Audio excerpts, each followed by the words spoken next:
হ্যাঁ, যেদিন তো উদ্ধার হলো আপনারা সকলেই দেখেছেন। এই টাকা গোনার মেশিন নিয়ে এসে সকাল অবধি টাকা গুনে 1,77,00,000 টাকা পাওয়া গেছে। তারপর ওখান থেকে একজনকে পুলিশ অ্যারেস্ট করে এবং সেই অ্যারেস্ট করার পরে তাকে পিসি নিয়ে আবার তাকে নিয়ে তদন্ত করে সেখান থেকে আমি শুনতে পাই সম্ভবত প্রায় 8 লক্ষ টাকা আবার পায়।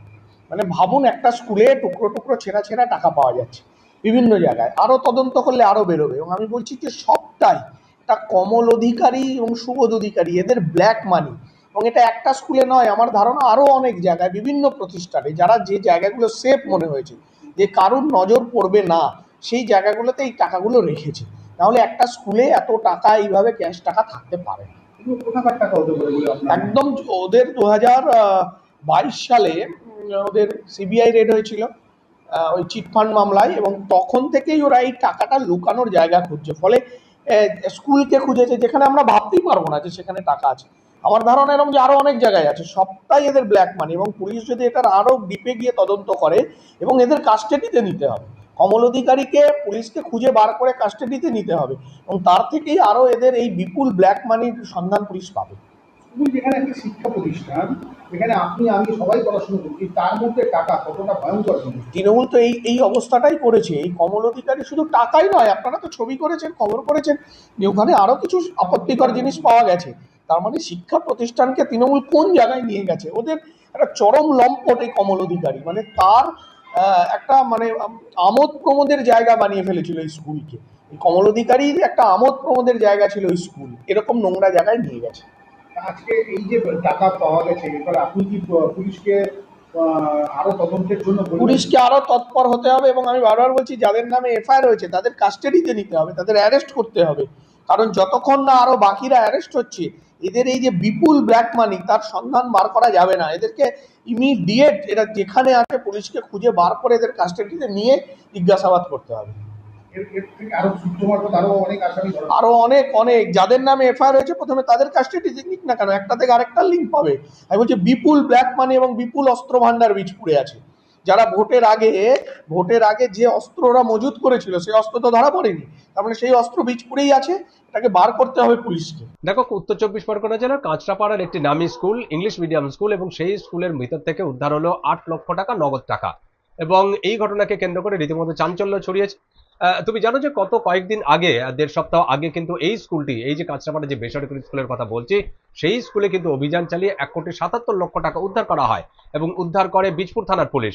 শুধু তাই নয়, সেই স্কুলের ভিতরে কিন্তু একটি বেডরুমের হদিশ পায় এবং বেশ কিছু আপত্তিকর জিনিস, সেই বেডরুমের ভিতরে যেই আলমিরা ছিল সেখান থেকে কিন্তু আপত্তিকর জিনিস উদ্ধার করা হয়েছিল। এবং তার ভিতরে যে শৌচালয়, সেই শৌচালয় কিন্তু একটা বিলাসবহুল শৌচালয় বলতে যা বোঝায় ঠিক সেটি সেরকম ছিল। এবং এই নিয়ে নানা রকম প্রশ্ন উঠেছিল যে একটি স্কুলের মধ্যে কিভাবে একটা বেডরুম থাকতে পারে, যদিও সেই বেডরুম সেই সময় জানিয়েছিলেন প্রিন্সিপাল যিনি, তিনি সেই সময় জানিয়েছিলেন যে এটি সিক রুম, কিন্তু সিক রুমের আড়ালে কিভাবে এত সাজসজ্জা মানে সজ্জিত একটি বেডরুম হতে পারে, বা তার মধ্যে যে আপত্তিকর জিনিস যেটি বলা হচ্ছে সেগুলো কিভাবে থাকতে পারে, এই নিয়ে কিন্তু প্রশ্ন উঠেছিল। এবং সেই সময় কিন্তু কাঁচরাপাড়ার যে বিজেপি বিধায়ক সুদীপ্ত দাস, তিনি সেই সময় ঘটনাস্থলে ছিলেন, এবং তার যেটি দাবি ছিল যে এই স্কুলে যদি আবার নতুন করে তদন্ত চালানো হয় তবে কিন্তু আরো ক্যাশ অর্থাৎ নগদ টাকা উদ্ধার করা হতে পারে বা সম্ভাবনা থাকতে পারে।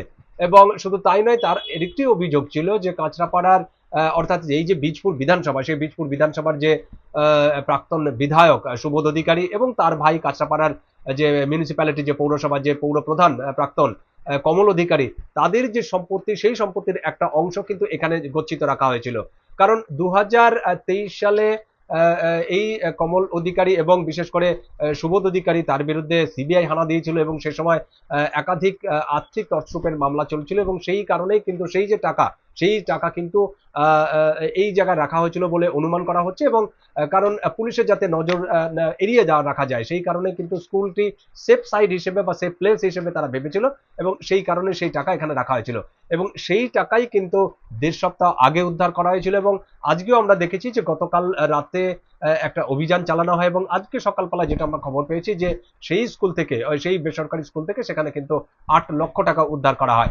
এবং এই নিয়েও সুদীপ্ত দাস অর্থাৎ কাঁচরাপাড়ার যে বিজেপি বিধায়ক, তিনি কিন্তু সেই একই অভিযোগ করেছেন যে নতুন করে যদি আবার সেখানে তদন্ত চালায় কিন্তু আরো এই অর্থ উদ্ধার করা হতে পারে বা উদ্ধার পাওয়া যেতে পারে। এবং এটি নিয়ে তিনি বলেছেন যে এই যে এখানকার যে কমল অধিকারী অর্থাৎ কাঁচরাপাড়ার যেই প্রাক্তন তৃণমূল যেই নেতা এবং কাঁচরাপাড়া মিউনিসিপ্যালিটির যে প্রাক্তন চেয়ারম্যান কমল অধিকারী, তার সম্পত্তি এবং তার দাদা সুবোধ অধিকারী যিনি প্রাক্তন বিধায়ক, তারও কিছু সম্পত্তি, সেই সম্পত্তি যেগুলো কালো টাকা, সেই সম্পত্তি কিন্তু এখানে গচ্ছিত রাখা হয়েছে।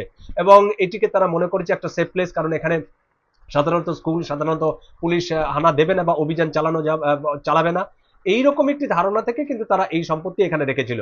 এবং এটিও প্রশ্ন তুলেছেন যে একটা শিক্ষা প্রতিষ্ঠানে কিভাবে এত টাকা উদ্ধার করা যায় বা মানে এই টাকা থাকতে পারে। এবং তার যেটি প্রশ্ন যে ছাত্রছাত্রীরা যে ভর্তি হচ্ছেন সেই ভর্তির ফিস এত হতে পারে না, কারণ এর আগে 1,77,00,000 লক্ষ টাকা এবং আজকে আরো অতিরিক্ত 8 লক্ষ টাকা। সুতরাং একটা স্কুল ফিস বাবদ এই টাকা কিন্তু হতে পারে না, সেটা কালো টাকা।